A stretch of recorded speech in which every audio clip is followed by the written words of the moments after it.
Time is money. Sharon Horne-Ellstrom here. I did time is money as our idiom, our proverb for Supersize Your Business today. And I shoved these in my watch. I said, time is money. I was going to go find some bigger bills. And I'm like, these were sitting by my ring light, so I will just use them. So I shoved them in there just to get people's attention and say, hey, time is money. What do you think of this idiom, this expression? Do you believe that your time is valuable? So many people, so many of us, and even when I was younger, I totally discounted the value of my time and energy and effort. But guess what? Our time, our energy, our effort, what we put into things is the most valuable resource that we have at our disposal. Our energy, our time, our attention are all limited resources, right? Money, on the other hand, is we believe it's a limited resource, but it absolutely positively is not. It's an unlimited resource. There's always more money. We can always make more money. We can always find more money. We can always attract more money. And money replenishes itself. But time, we only get to live this moment, this instant once. We only get to experience this particular time right now, and then it's gone. Some of us have had experiences that bring that more home than others. I had a death experience when I was 50, and so I definitely value my time more now than I did before that experience. Before that experience, I ran around like a chicken with my head cut off, doing everything and anything under the sun, and was busy, busy, busy. But I would say 80% of my time was on non-vital activities, non-important things, or things that should have been delegated and been other people's responsibility, and I was just overseeing them. It's the whole do you work in your business or on your business thing. And I actually did this exercise once. One day, somebody didn't show up for work, so we didn't have enough people for the food manufacturing business. And so I popped on the line to fill in and help. And as I was standing there I was cooking, it's called, as I was doing that job, I sat and figured out and calculated how much time I had spent in the last couple of years working in my business instead of on my business. And I started thinking about, well, what does that cost me in terms of my business growth and opportunity and developing of the business, because I was spending time doing $15 an hour work instead of $1,000 hour work by getting new clients, drumming up new business, coming up with new ideas and creative things that could move the business ahead. And so I love this subject. And, the subject of time is interesting anyway, because once you do a lot of philosophical work and studying, you're like, okay, well, time is relative. Time is, a whole lot of things, but mostly it's made up just like everything else, right? Our words, our vocabulary, and we've made these up, and we've made these agreements with other human beings so we can communicate and understand one another, so we can create a society that moves us all, hopefully, in the direction that we want to go. But I get to thinking, and I learned, and every couple of years, I learned something that I haven't heard before or seen before that I incorporate into my daily activities and my routines because it makes my life better. One of those was the one thing. The one thing was revolutionary for me because I tended to always do a gazillion things before then and was not really focused. I had a few key priorities, but there were like millions of things that I would continue to say yes to and do that really weren't in alignment with what I wanted in any area or aspect of my life, except in terms of priority setting. So that had a huge impact on me. Another one was, there's so many different time management systems and way to determine and value your time and decide what you're going to do. But one of the things I learned from a student turned mentor of mine was that he color codes all of his activities, what he's doing, to keep kind of track of what he's doing. And he gives them a green, a yellow, and a red stoplight type system.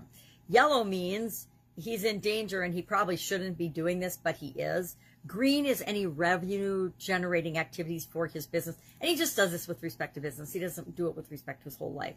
But, you could do it with every area. You could do it with relationships. You could do it with your spiritual beliefs. You could apply a system like this to anything. But he does red, green, and yellow. And if it's red, he doesn't do it. He delegates it. He automates it. He stops doing it. He says no. If it's yellow, it might need a little bit of his time or supervision or overview, but he doesn't physically do it himself.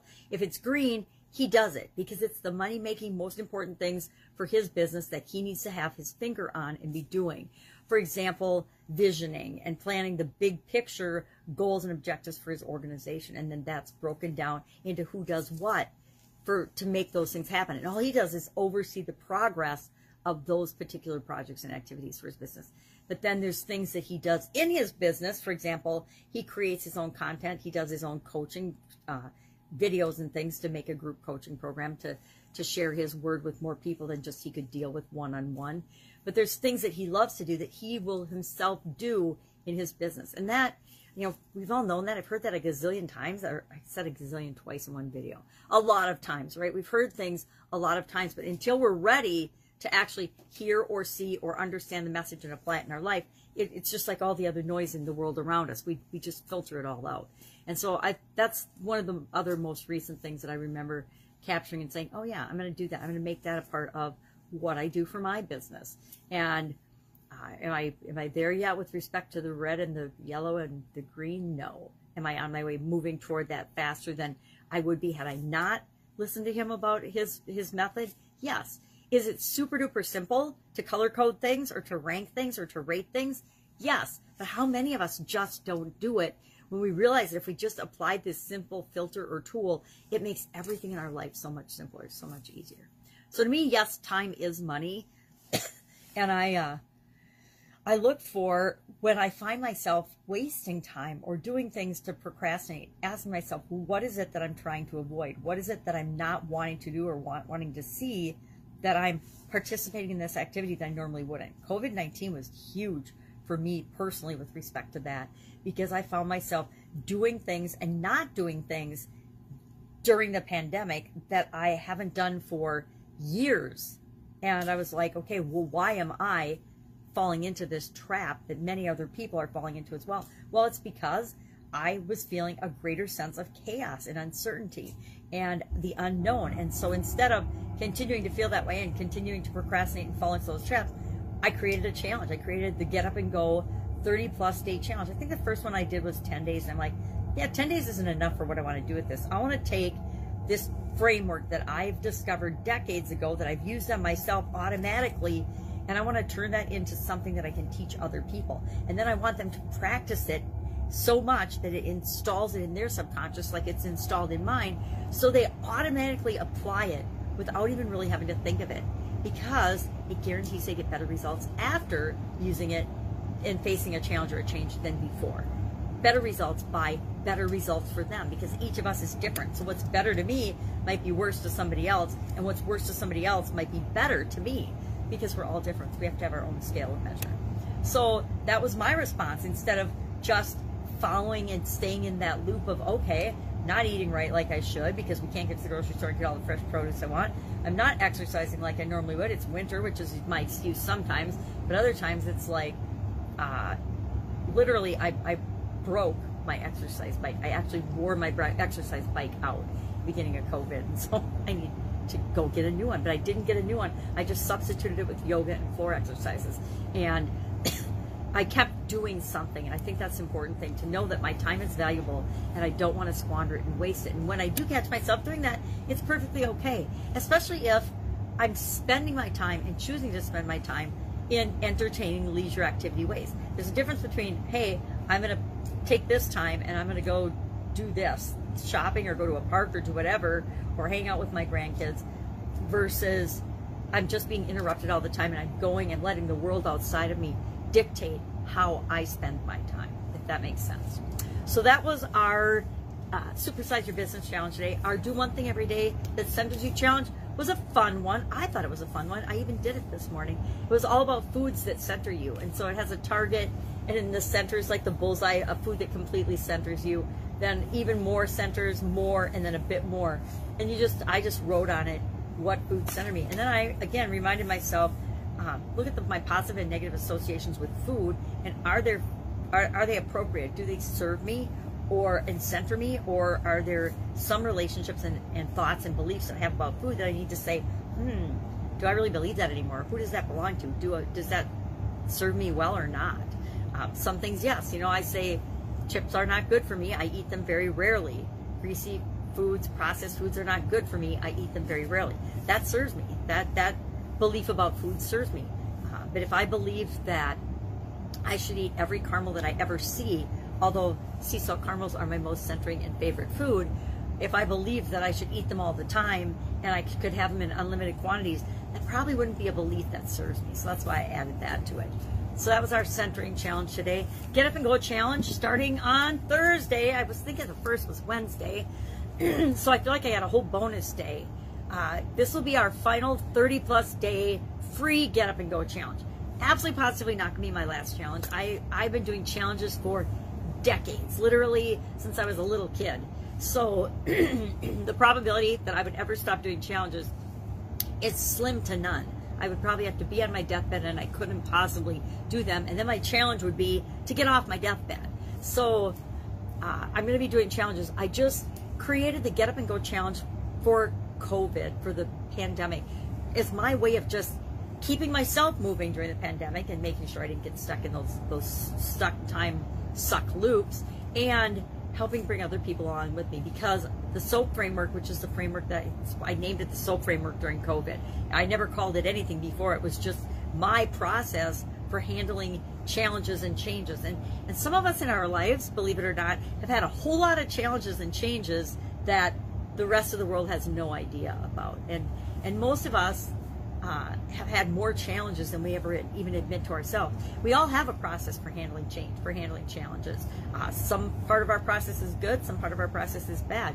And we have, for us, and we have to figure out what that is, and we do that during the challenge. We unravel all of that, and then we replace it with a perfect for you framework.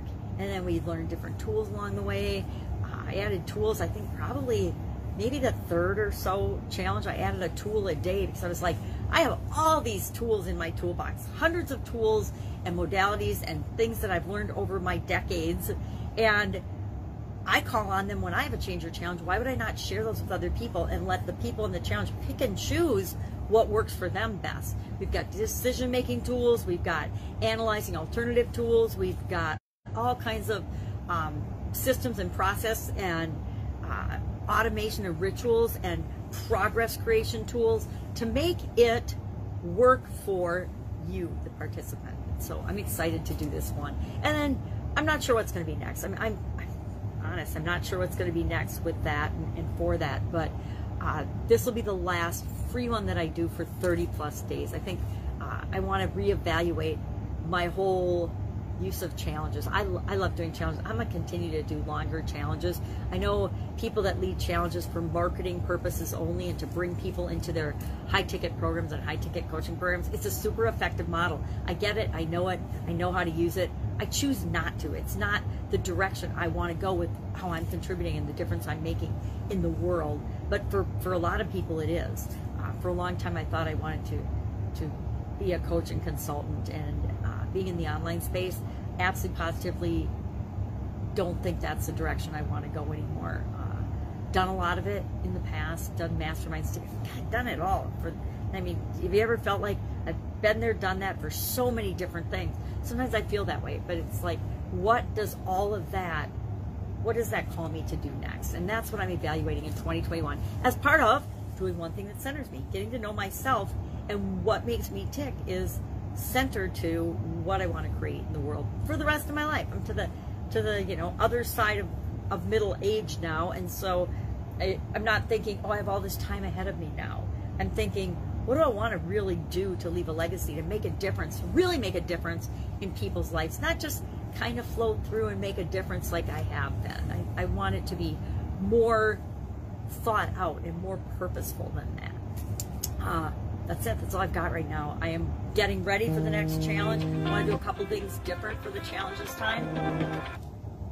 Slow today. I'm already getting phone calls. So that's it. If I can help you anyway, ask in the comments below. Otherwise, I'll be around just to fill you in on what I'm doing as I transition from the brick and mortar corporate world of business to the online world of business. Have an awesome day.